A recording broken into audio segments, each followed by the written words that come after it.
रुद्रा पढ़ाई कर रहा है। चलो बताओ तो, चलो स्टार्ट करते हैं। ये क्या है?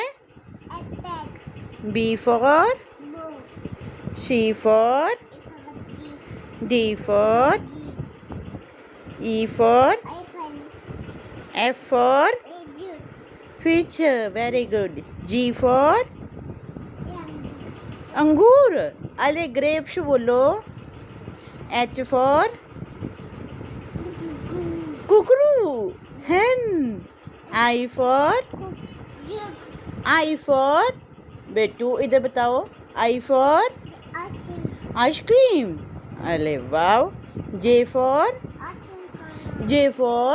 अच्छा खाएंगे आइसक्रीम। जे फॉर बताओ। जे फॉर नहीं बताओगे मम्मू को? मेरे शोनी बच्चा बताओ। J for jug. K for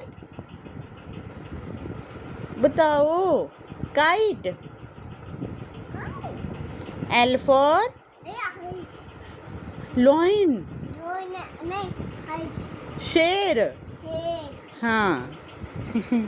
M for mango.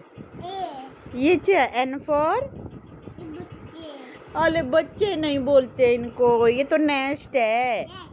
हाँ। O for